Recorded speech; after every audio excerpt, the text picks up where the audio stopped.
Well guys, I know I haven't done a video for a while, and I have been busy. I've been working on this. And what is this? Well, this is part of that, which is part of that, which is part of all those pieces right there, which is going on the back of the blue truck.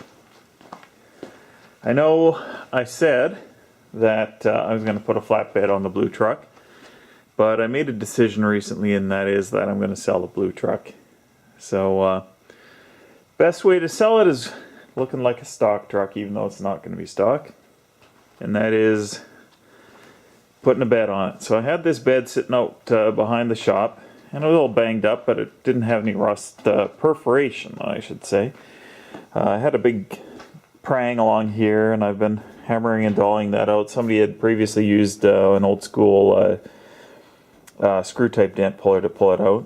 I done a little bit of shrinking along here to get rid of the oil canning that was here, and this needs a fair bit more planishing. I wish there was a better way to do it. It'd be nice if I could get this in the English wheel, but obviously this is an 8-foot bedside is not practical to put in the English wheel. It'd probably be easier to dismount the English wheel and apply it to this, but regardless, I was thinking actually about making a small, little deal that would hold the upper and the lower wheel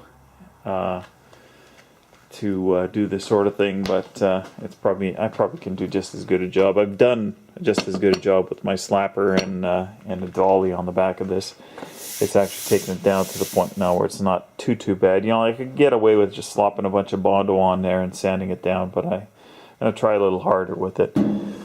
Anyways, and this bedside is actually a lot straighter, but it's bent in the one place where it's a real pain in the ass to fix, and that is it had a kink along here where somebody must have run into the side of it with something, or maybe gotten too close to a post or something like that. I don't know.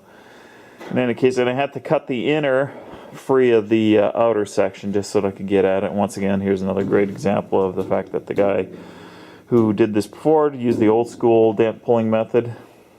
And I've got it close. It's got to come out probably about 1/4 inch to 1/2 inch further.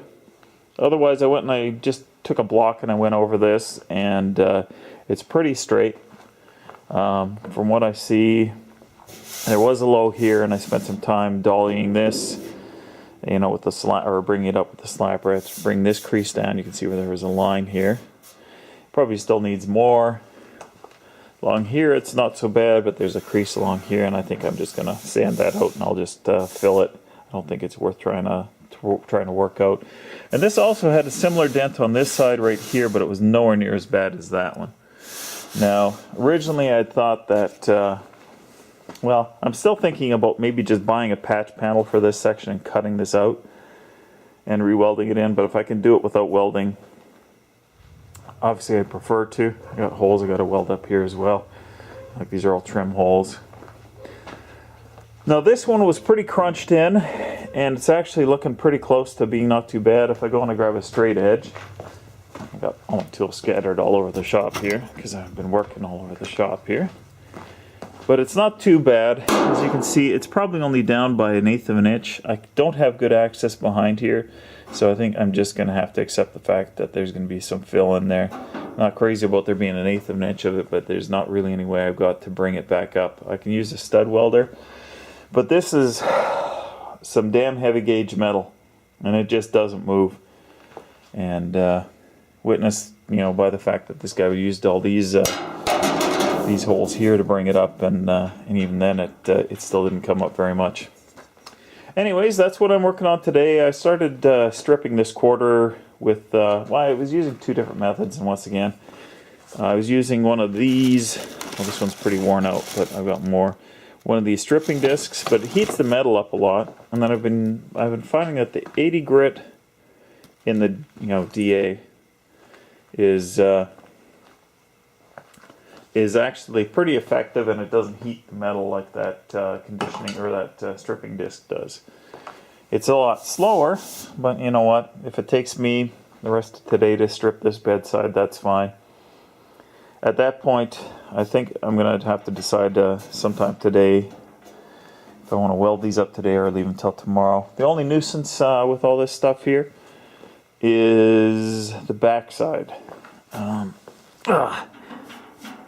It's got a layer of surface rust. Now it's, like I said, once again, it's solid as can be, but cleaning that up is going to be a pain, especially up in there. That's going to be impossible.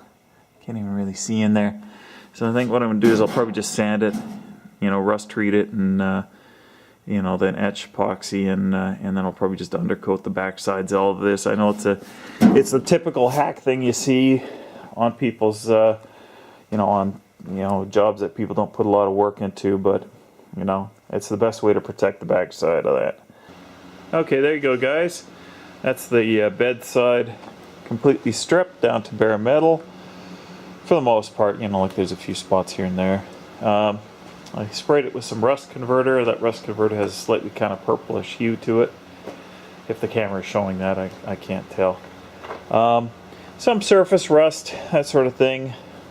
And because I ran out of rust converter, I can't hit it again, so I might lay off that, and I won't strip that one. But either way, yeah, I think I said, or maybe if I didn't, I noticed a few more dents here and there that are going to need to be addressed. That one there's nothing I can do with it. It's just going to have to be fill.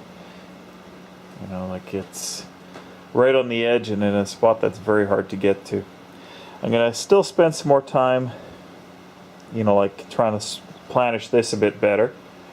And I found a couple of little dents right here, but I don't even know if you can see them. Can't even see them on the camera right now. So probably won't worry too much about them. One other dent, fairly major dent right there, if you want to call it major. It's like a hammer hit it or something. Who the hell knows? Anyways, otherwise it looks pretty straight. Not too bad. I'm not too displeased. Like the only things that I'm not satisfied with is here and here. Here, I don't think there's anything I can do with it. But here I can do a little bit more metal working on it and see how we go. Anyways, I think that's it for today, guys. So thanks for watching, and I'll be back at this as much as I can, for the time of year it is. I can't reach you up there, eh?